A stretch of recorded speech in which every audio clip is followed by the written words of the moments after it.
that can be the hardest thing in the world, is Yeah. resting more. But I think the more we normalize that, like I work with so many leaders, and every person is a leader in their own life. People that are heading organizations, mothers, matriarchs, like people that have a lot of responsibility, and their decisions influence a lot of other people, and they're getting burned out. They don't know how to manage stress, and they look for me, for support, and they change their life. They normalize their routine. They find that they can actually rest and take really good care of themselves and be very productive. It's Yeah. actually a win-win. Welcome to Onward Live, a live stream focused on encouraging you to create a life you love living now. Let's go beyond success to significance. Being clear on our why is crucial. It requires doing the inner work, finding ourselves, getting to know ourselves, embracing our inner child, shedding social conditioning, and letting go of perfect. We know obstacles make us stronger. We can dream big and take action. Believe you can, and you're halfway there. I invite you to tune in every week and engage with me and my inspiring guests. Invite your friends. Let's make time for what matters most in our lives. Let's move onward together. Hi, everybody. Welcome to another episode of Onward Live. And I also take this and publish it as the Onward Podcast about a month from now. So I'm Emily Harman. I'm the host of Onward Live and the Onward Podcast. And each week on Wednesday night, I come live at 7:30 Eastern, and I just bring guests a lot of them lately have been guests that have helped me along my journey of awakening, my journey of coming back to myself, my journey of discovering who I really am at the core. I've shared my story. But if you're this is the first time you've heard it, I retired from the Department of the Navy in May of 2019. And I had achieved. I made it to the top. I was a senior executive, but I just felt like something was missing. And I wasn't really having meaningful conversations. I was always too busy to have those meaningful conversations. And I knew that I wasn't feeling my feelings. I was too busy. And I knew that it was my job that was keeping me so busy. So I figured that once I retired, things were going to be so much better. I was going to be more relaxed, and I was going to have more time to just work out and go on hikes and do what I wanted to do. And then what I realized is when I retired, I was busier than ever. And I couldn't point at a job, I had to point myself. It was me causing this work. Like, I knew I wanted to be a coach, but I just was conditioned to achieve, push, keep going. And I really didn't know how to relax. And I've gotten so much better at that. And a lot of it is with the help of a counselor who referred me to Whitney, my guest tonight. And a lot of it is with the help of all the guests that I've interviewed on this show. The show initially started out as the Onward Podcast, facing adversity and moving forward. Because that's what had done all my life up until then, like just push through. And now that I'm an energy leadership coach, certified, I'm excited about that. I've learned that that's like level 3 energy, looking at the bright side, but there's 7 levels of energy. And push energy, looking at the bright side, moving forward, achieving, keep getting things done. That's level 3. And sometimes when you're in that level 3 energy, you avoid your feelings because they would be distracting from you getting something done. And so that's where I was. So the initial podcast was Onward Podcast, facing adversity and moving forward. And then I changed it to facing adversity, moving forward, and discovering ourselves along the way, because I was learning so much about myself that I wanted to share with everybody. And then I recently changed it in January to create a life you love living now. And the instigator behind that is my former husband. He was in the intro video. There's a picture of me with him and the kids, because right after I retired, he got sick with cancer and passed away in 5 months. He was paralyzed within 2 weeks of his cancer diagnosis. And then he passed away 5 months later. And I saw him suffering, and I saw him suffering with regrets about how he had lived his life. And I think a lot of his stress and anxiety manifested in itself in his body as the cancer. And I know that he passed away with regrets. And so I encourage people to create a life you love living right now. And, I haven't been very clear on my target audience. My target audience is my target client, women who are in their 50s, maybe 60s, getting ready to retire or have just retired, high achievers, still want to accomplish, yet, they're tired of accomplishing and feeling yet still something is missing. What's missing is our inner peace, our inner joy. It doesn't come from outside circumstances. Our stress isn't always caused solely by our jobs. It's our thoughts and our thoughts which generate our feelings, our thoughts about those jobs. And that's what I learned about me. It was my thoughts that were driving me. And so I'm excited to bring Whitney on because I just started working with her in early March, and I've already felt a lot better. And I'll bring her on, and then I'll kind of explain why I started working with her. But she's helped me tremendously in managing my health and my depression with holistic options. And so we're going to be talking about healthcare tools for living your best life, living a life you love living now. So welcome, Whitney. Oh, it's such a joy to be here with you, Emily. Thank you for inviting me. Yeah, I'm excited that you're here. So Whitney, Mary recommended, my counselor recommended I start working with you, and I'm glad that she did. And the reason was, I think the instigator, maybe other things too, but it's like every time I go on a trip and get out of my normal routine kind of thing, and then when I come back, that's when I noticed that I was noticing that I was starting to feel like depressed. Like it was really hard for me to get back into my regular routine. And she recommended I started working with you, and I did. And then I went on a 2-week trip, which was a really, fun trip, but also could be challenging. I spent a week with my roommate from the Naval Academy in Seattle, Washington. So I traveled all the way across the country. And then on the way back, I stayed a whole extra week with my daughter in Denver. So I was gone 2 weeks kind of out of my routine. And when I came back with the tea regimen and stuff that you had me on, I didn't have that feeling. And I was so excited. So anyway, that's why I started working with you. Tell us a little bit about yourself, and then we can address, how you helped me out. But tell us how you got into this herbal studies and holistic health.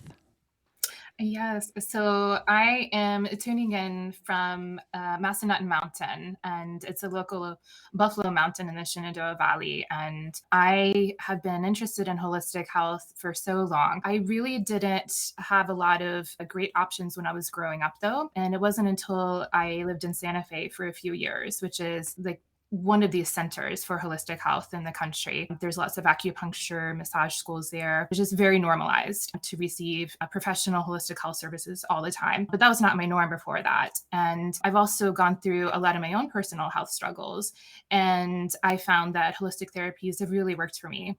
And I was diagnosed with a brain condition when I was 20 years old. And I was given a 50% chance to live, obviously on the other side of that right now. But it started about an 8-year journey for looking for ways to heal. And I was already very into conscious living at that point. I'd spent several years traveling around the world, working on organic farms, really clean with my diet and lifestyle. I had a merit scholarship at an Ivy League school. Like there were a lot of really good things going. And it was really such a surprise for me. So I found that health is complex. A lot of young women are struggling in major ways. And I see that a lot in my private practice, and that there weren't easy answers. But it started a really deep quest for me. And I learned so much in that process. I lived in New Mexico for several years, received so much healing, found out that this was actually my path to also be of service and healing toward others. And I found several things were really monumental in my journey. One was and I've been doing yoga regularly for over 20 years. I grew up doing a lot of gymnastics and dance. Yoga really filled in been a missing piece for me. And it was like no looking back since then. Initially, it helped with a lot of back pain that I was experiencing from a gardening job working with native plants. And I remember I was 16, I was like, I'm having back pain, and I just seemed too young to be experiencing that. And my back pain completely went away by doing yoga. And Wow. yeah, it was dramatic. And so that stayed as a regular part of my lifestyle for then on out. But it also brought me into a lot of deeper aspects over time. And I've studied with a lot of different lineages. And that's something that I bring a lot into my work with people. And eventually that led me to studying Ayurveda very in depth. And that's the twin healing science of yoga. That's like the health and wellness. And that's something that completely shifted my life. So I had a lot of tools, which were very valuable. And I was receiving a lot of regular body work. I was looking deeply at stress management, but I really didn't have an understanding on a day-to-day basis about lifestyle and how that could really support my optimal health and well-being. And it really helped me with being in the world full time, of having tools on a day-to-day basis and not just recharging on the weekends to increase my energy levels, sustainability.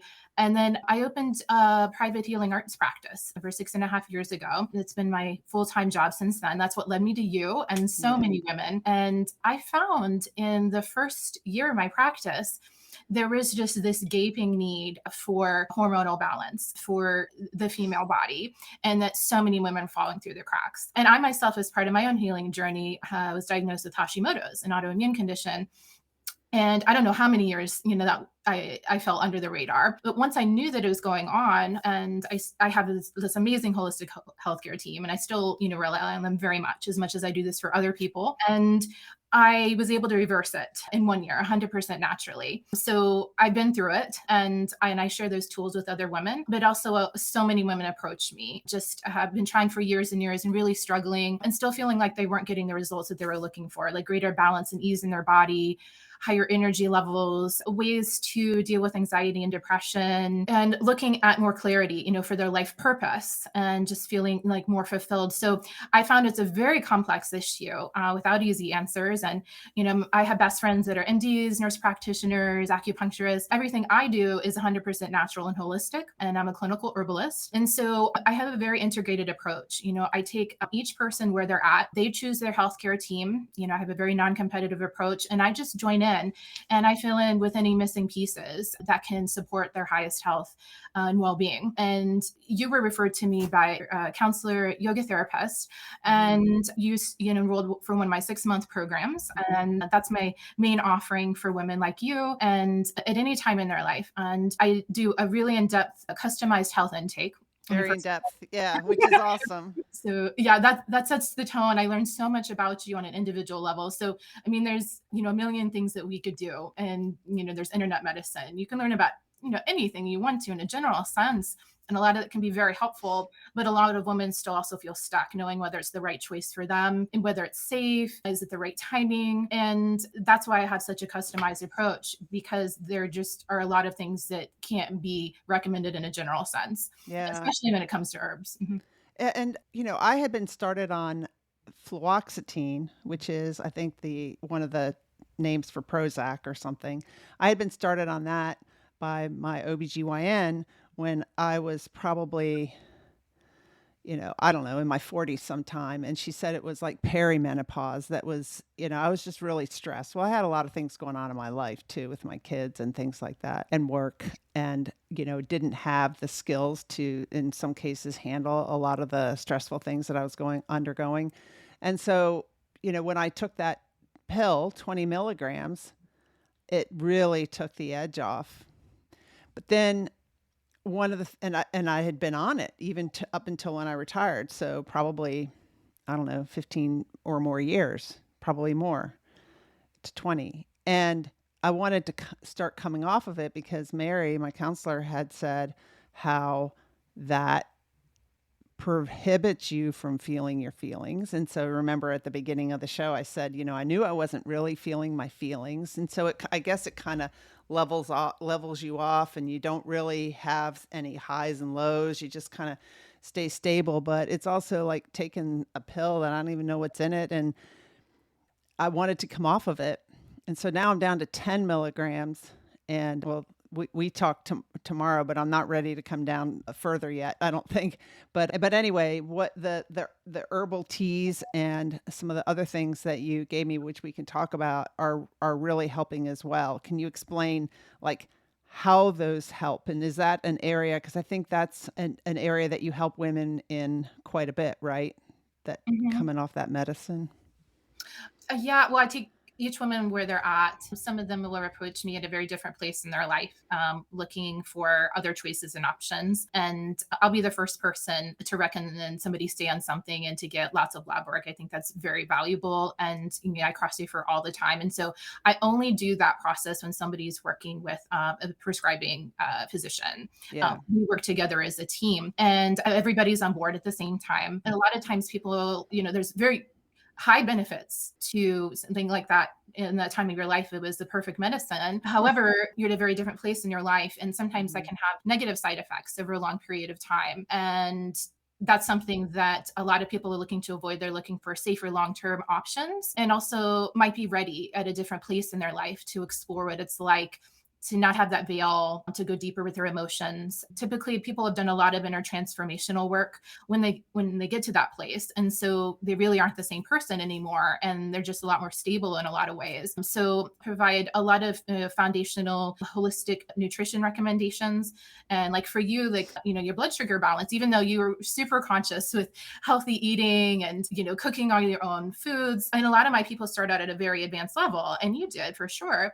However, there were still some gaping missing pieces, and blood sugar imbalance is a huge trigger for anxiety and depression, right? And that's something that is safe within any of our means to look at, and just having more regular meals, having increased healthy fats. Yes. And your sugar cravings went away. Yeah, they did. I don't really crave sugar like I used to. And I didn't even really notice that, but I had been on that 2-week trip, and which is a time when you get out of your routine is when maybe you can eat kind of junky foods and stuff. But I did a little bit with my friend Darlene. We had like chocolate covered almonds or something, but for the most part, I wasn't craving that kind of food. And so it felt really good. My body was just feeling so much more healthy. And you had mentioned that inner journey. That's the journey I've been on a lot. When you're like looking at your life, becoming more aware, going on that inner journey, you need to be able to feel your feelings. And I think that the medicine was keeping me from getting sad about something or getting really happy about something. It was just kind of keeping me level.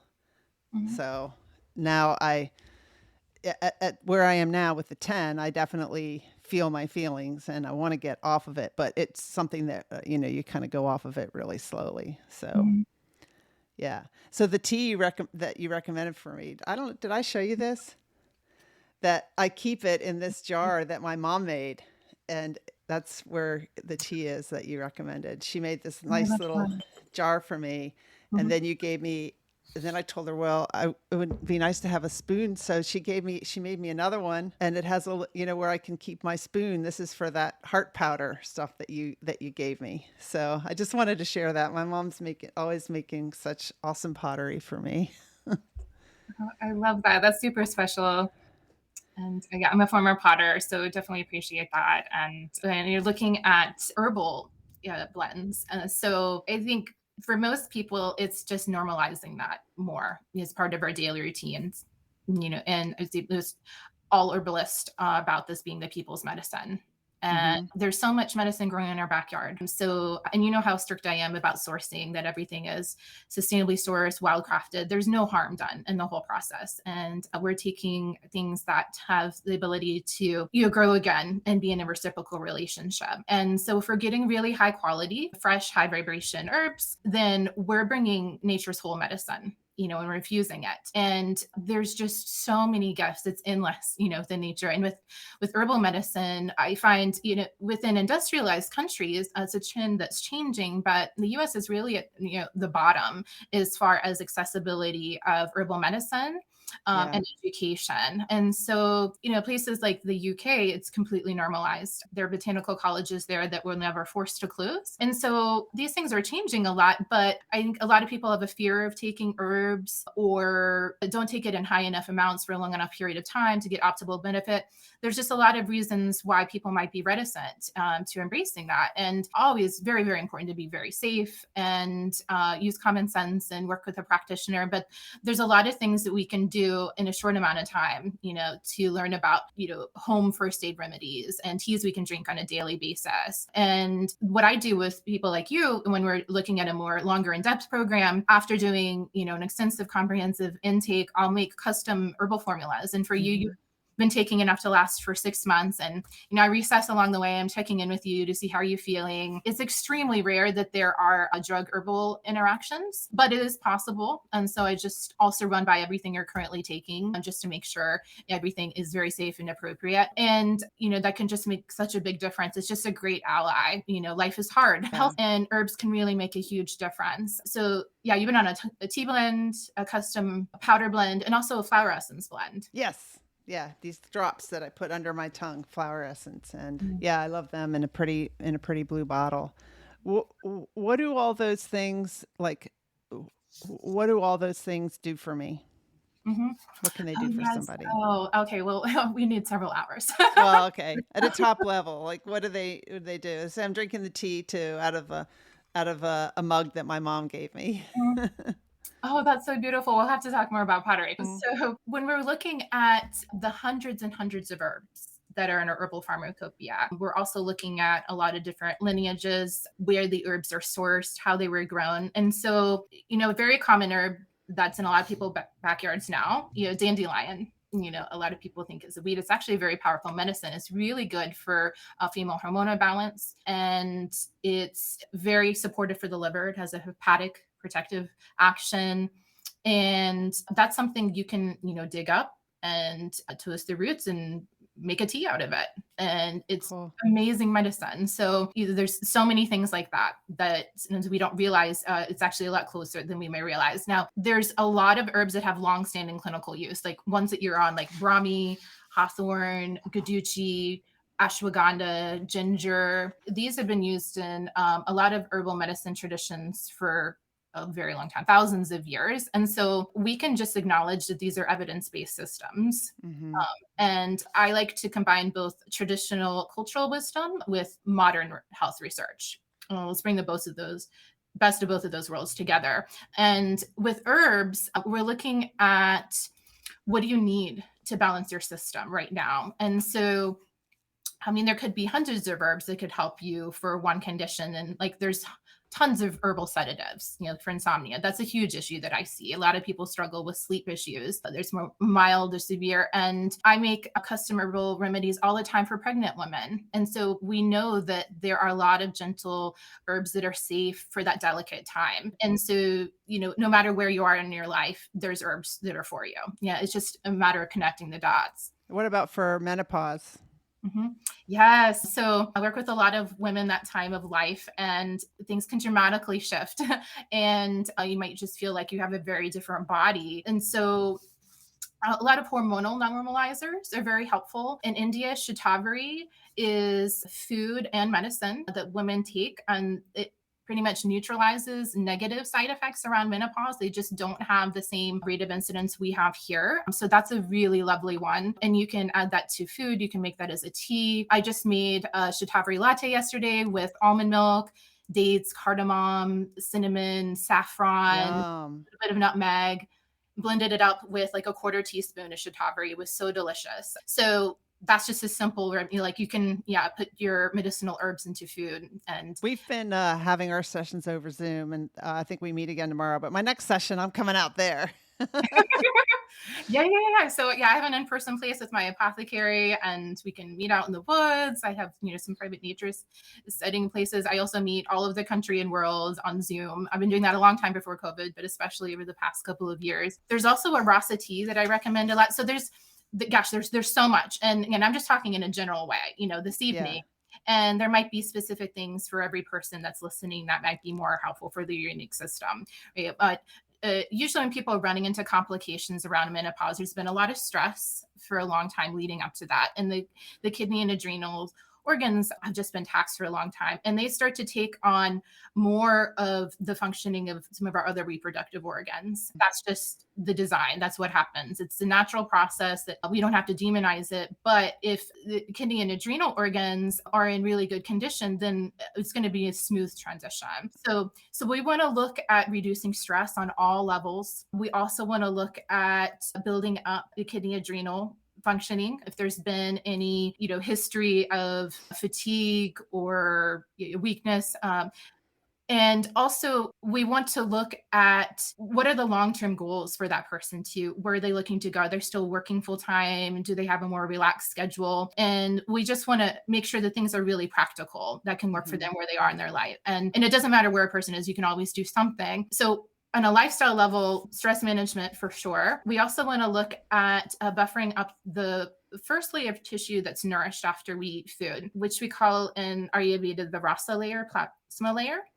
And a lot of times that tends to dry up around menopause. And so that's a place that I like to always start to make sure that that layer of the body and those tissues are very strong and nourished. And so that's through plenty of hydration, not only with liquids, but also with healthy fats, which you've been doing. Yeah. And that's making a huge difference. And I find most women are deficient in that. They just skimp out on that. Yeah. So I don't know why someone posted this, but maybe you know this. The turkey tail, is that a herb or something? I don't know. Mushroom. Okay. Yeah, I saw it over the winter hiking. It's beautiful and has these like rainbow colors coming out. I have some friends that will harvest mushrooms. It hasn't been my specialty. I love to work with reishi. And I know people that do like whole mushroom like programs. It's really good for the immune system. I know a lot of times it's taken for immunomodulator action. Sometimes we have to be careful with thyroid issues to have too many mushrooms. So that's why, again, we want to look at each unique person. But yeah, that's a fabulous one. Okay. And then, Kelly asked that, my friend Kelly. Hi, Kelly.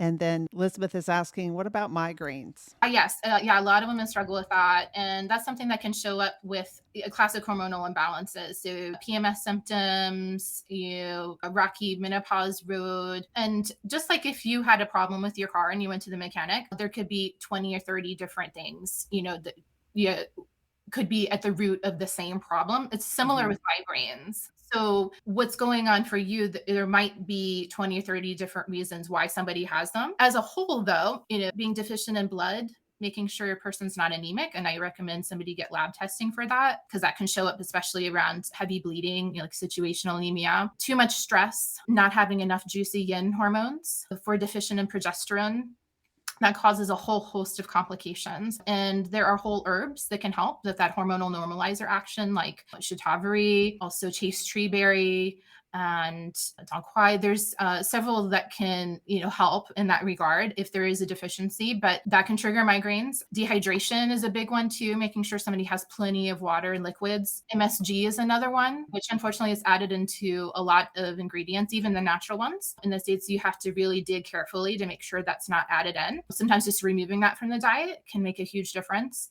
Plenty of sleep, making sure that the sleep routine is really solid. You're falling asleep easily, getting a good night's rest. And usually, for migraines, it's not just one thing, it's many things together. And we just keep knocking off, anything that might be out of balance until enough things come together that just hopefully resolves for you.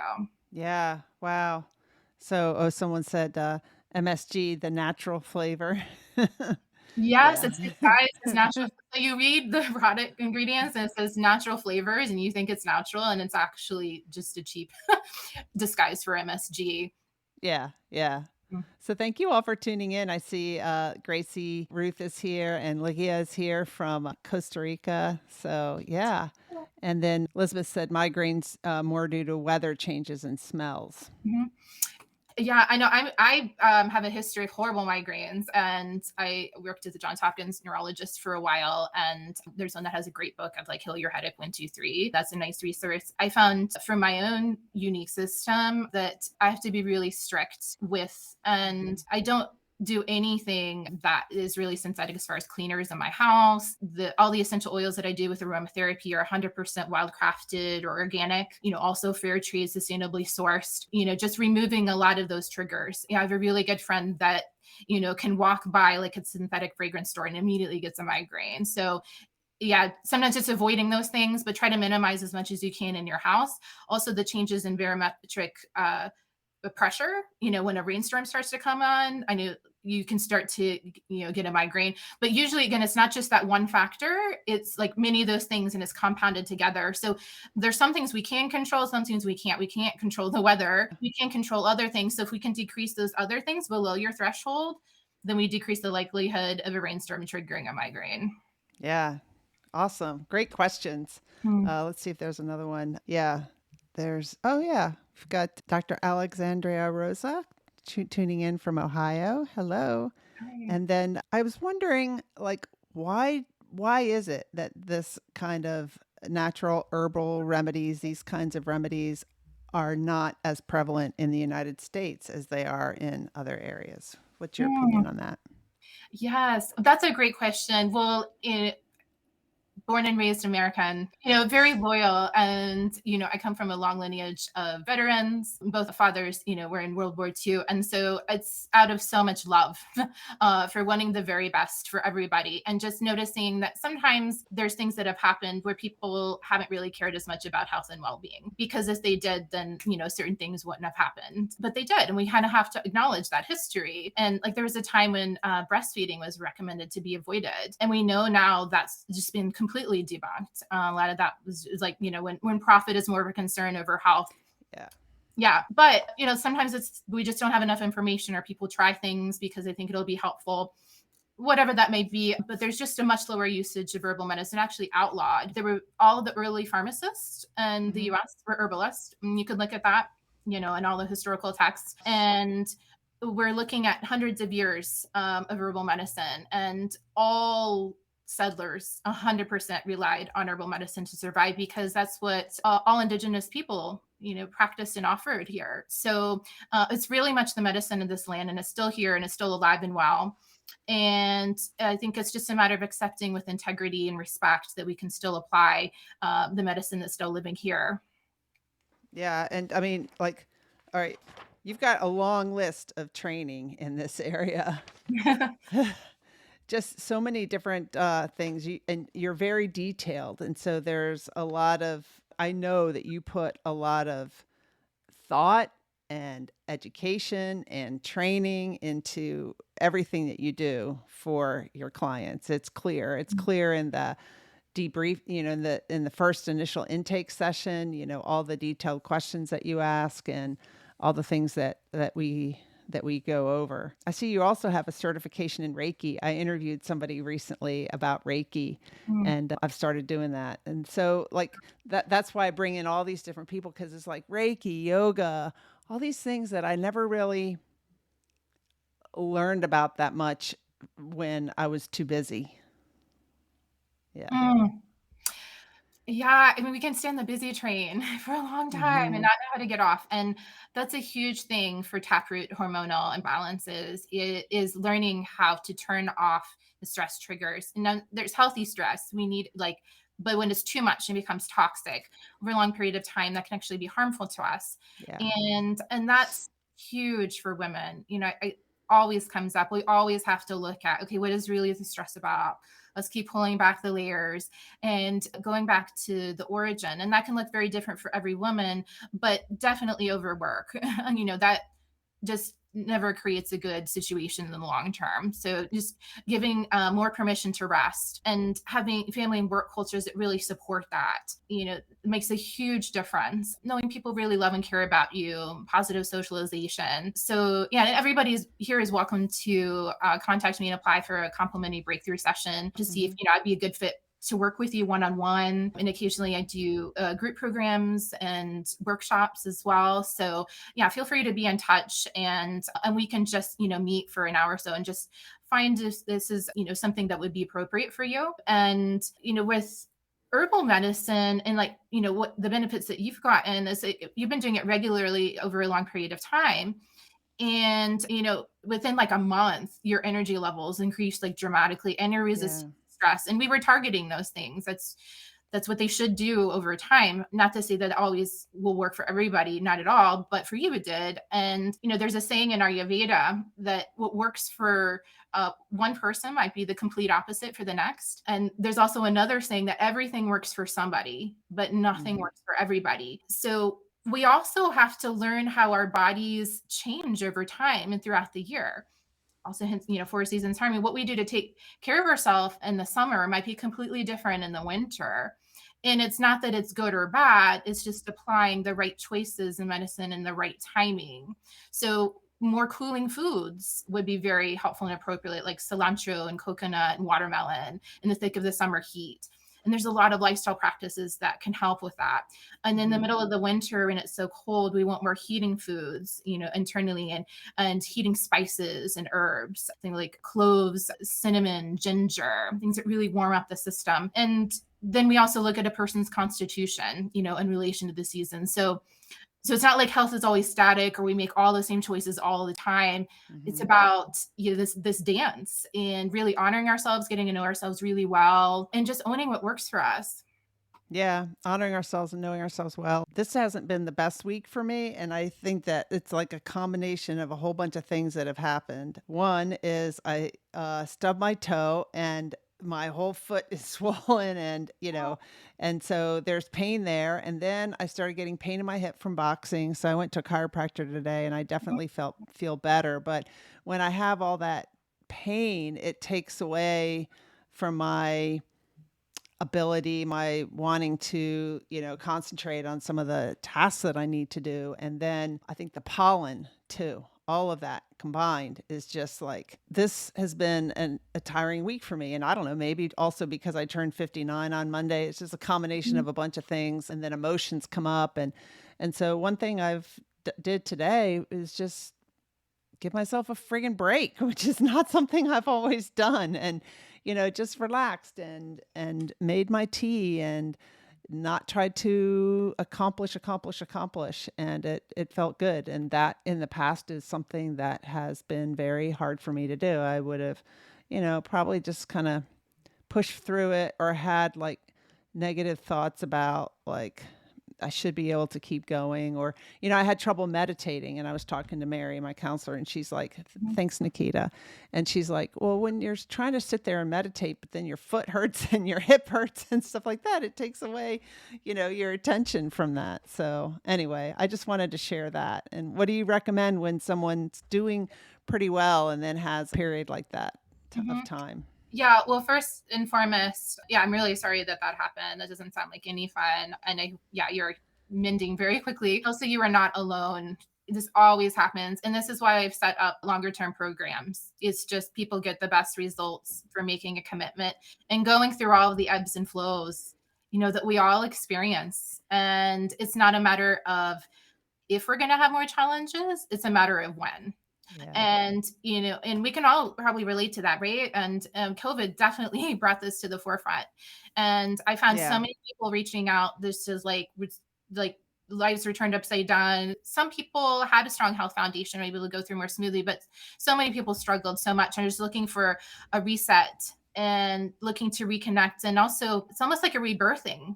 Like, who am I now at this time? How do I relate to others in my community in a healthy way? How do I keep my health at the top of my priority list? So there's an herb called bone set that, if you have any kind of broken bones, it can help speed the healing process dramatically. So that's something we definitely want to look at. And thank goodness we're talking tomorrow, so we can go. And also topicals. So, arnica is really great for pain relief. You probably heard of that. I also love helichrysum, frankincense, looking at keeping that area very lubricated with lots of oils.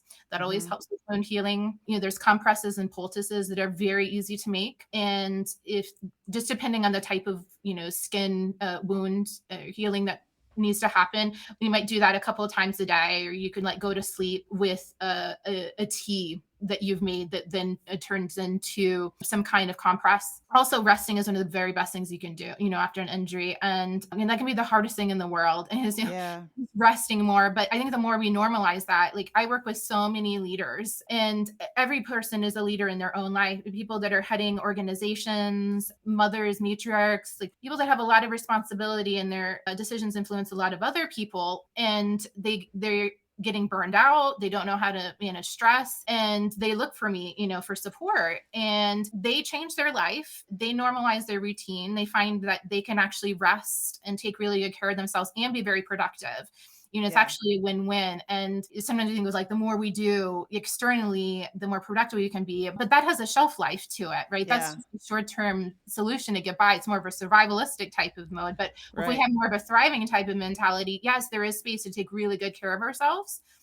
And there's space to be very active. And actually, I've seen there's no other way. If you want to make a difference and selfless service for your family and community, take really good care of your health and well-being. So so resting is great medicine. Yeah. And we might think that we don't have time for that, but it's like, how do we not have time to take care of the body that we live in, right? It has to last a long time. So we need to make that time and to take care of our minds.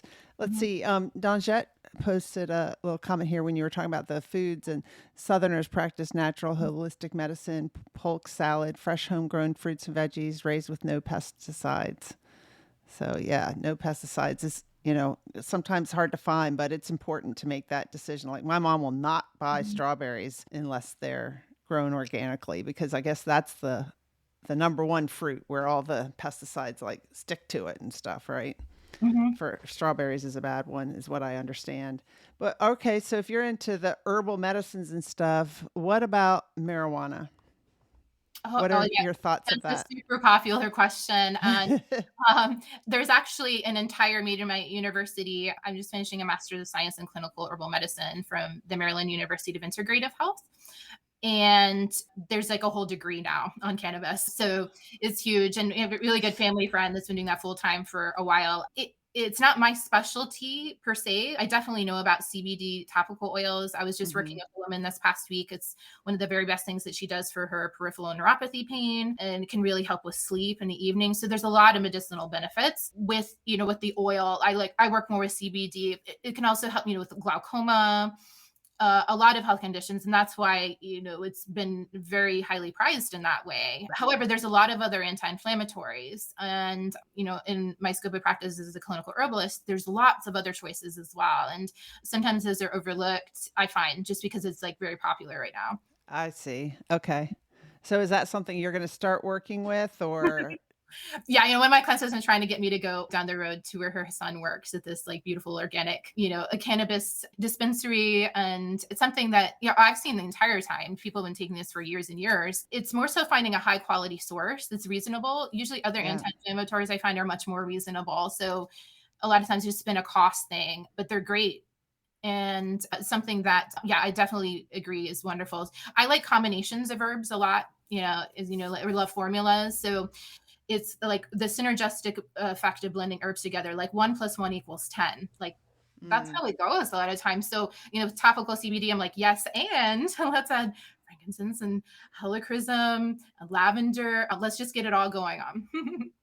So do you grow a lot of the herbs, or where did you get the herbs that are in my tea that you sent me? Yes. So right now, I don't have a public retail store that I do, but I have lots of people that I love and refer to. So I work mostly in my private practice in a customized way with people. So after we do an intake, then I'll recommend herbs to you. And that's what I stock in my apothecary. So I have a medicinal garden, which I love. It's more small scale. And I mostly look to Pacific botanicals, Banyan botanicals, and select growers around this area like Radical Roots, Organic Farms, Avalon Farm, and Broadway. And again, you can grow a lot of these things at home for sure. And Tulsi is one of my all-time favorite teas. It grows so well in Southern Appalachia. It's also synonymous with holy basil. So if basil grows well in your garden, plant Tulsi and make tea out of it. Pacific Botanicals only sells by the pound at a time. So that's more large scale. Banyan Botanicals would have smaller amounts. And you can find one online easily. Okay. Let's see. Oh, this is Kelly. She says she uses arnica with herself and her Newfoundlands. Mm-hmm. Yeah. Oh, lovely. Yes. And I was just meeting with some clinical herbalists a couple weeks ago. We were talking about astragalus is really good for preventing tick bites. which also, just preventing Lyme. So if you like to be outside, which I do, I like live outdoors, and just make sure to go out protected. And so taking astragalus internally is really good for humans and animals. So Okay. yeah, and I do flower essences for animals all the time. It's amazing for behavioral issues. Also hospice care. I did that for one of my clients. Like she had a dog that was like 18. His like family member was passing, and it helped him go so peacefully. So yeah, herbal medicine is for all beings and for your pets too. That's awesome. So let's see. I wanted to share a couple things. If nobody has any questions, I want to get into. Well, we have one here, maybe. Oh, you work with dogs? Question mark. So I'm not a veterinarian. I have a really good veterinarian friend, but yes, we would want to look at the size of the dog and weight to determine dosage. But most anything, that humans can take, most dogs can take too. There's Awesome.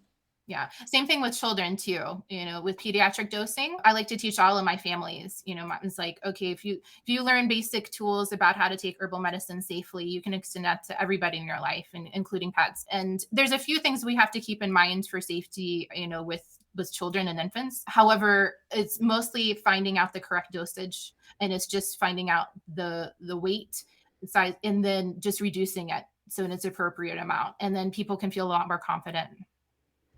Well, Nikita says, I'm very interested in incorporating herbal medicines. I just feel overwhelmed listening. Yeah. And so, Whitney knows a lot about this. She's been studying it for a long time, and she's really good at explaining it. So she can go into as much depth as you want on the topic. So, highly recommend scheduling a call with her and just talking with her about it. Maybe you guys can even partner up or something in case you don't want to do it yourself. You want to refer some of your clients to Whitney. I've done that. So that's something that you could do as well. So let me put up, this is Whitney's website, and she has a holistic health newsletter that she sends out. How often does that go out? Yeah, that's complimentary. Everybody who's welcome to get on my email list, Okay. and I'll share other updates and news every so often. And that goes out with every equinox and solstice. So 4 times a year. All right. Awesome. And then you have Instagram. I just happened to tune in. I don't go on Instagram a lot, but I looked in it one day, and you were putting my tea together on that day. Oh, yeah. You It's made like a little this video. huge, like several hundred herbs. Yeah. Yeah. And then you also have, this is a Facebook page. Yeah. Mhm. 4 Seasons Harmony. So yeah, Nikita says, thank you. And here's a question. Are there basic beginner herbs people should start with? Yeah, great question. So we can do a whole course, herbs, and I'm been saying this for a long time. So some basic things to keep in mind is looking at like owning a few herbs initially is how I recommend people starting out. So you choose like 10 herbs to focus on, and you have like in your cabinet. Now, if you look at your culinary herbal cabinet, things that you cook with regularly, those are all herbs. You just get in smaller amounts all the time: oregano, thyme, basil, marjoram, ginger, cloves, turmeric. So you can look at those just in higher amounts, or just learning more about their herbal actions is a great starting place. Mm-hmm. And there's just so many resources. Just go with what lights you up. Are you really interested about certain herbs over others? Start there. Just go with where your passion is. And it's something like Tulsi, which I mentioned earlier, that goes really well in southern Appalachia. It's called holy basil. Very extensive use in Ayurvedic medicine, been around for thousands of years, and is considered like the queen of herbs of all the hundreds of herbs in the Ayurvedic pharmacopoeia, which is saying a lot. So that's a really beautiful one, to maybe look at first as a suggestion. And that, just like basil, is something that is just super safe. It goes a little bit further than what we might associate with garden basil. It has an adaptogenic quality, which means it helps with the body's systemic resistance to stress. And who doesn't need more of that? That's one of the first herbs I get people on, just drinking as a small tea throughout the day. Mm-hmm.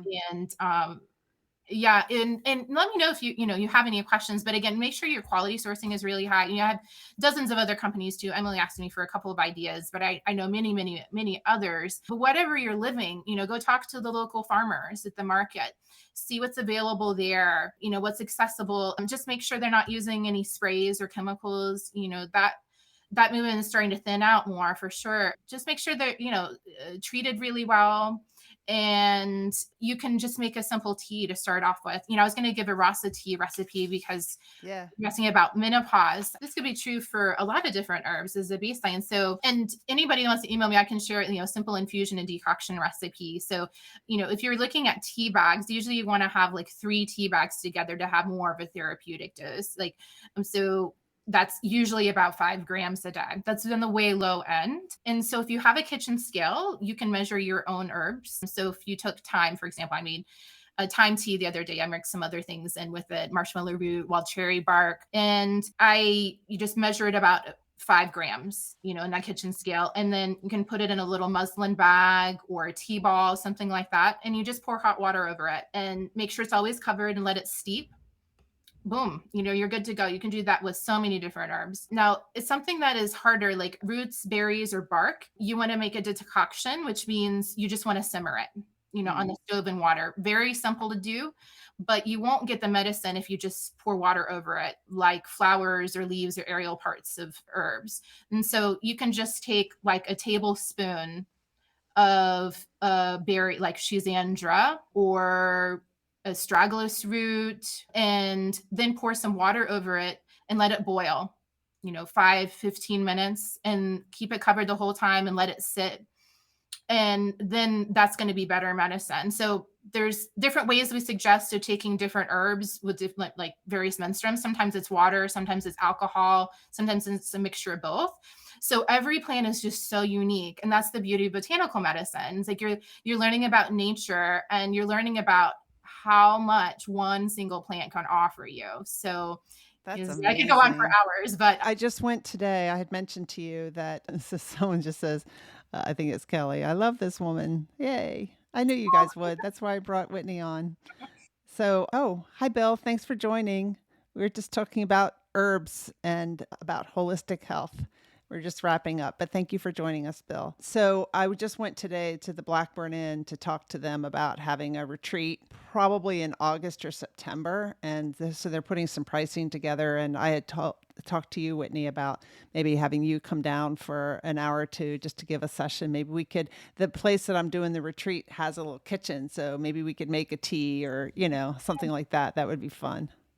Yeah, I did the Zoom medicine making show once from my kitchen, and I had all these preparations, and it's like, going around. I've done an Ayurveda for the 6 Taste class at a food co-op, the Friendly City Food Co-op in Harrisonburg. That was really fun because they had like everything I could think of and all these samples.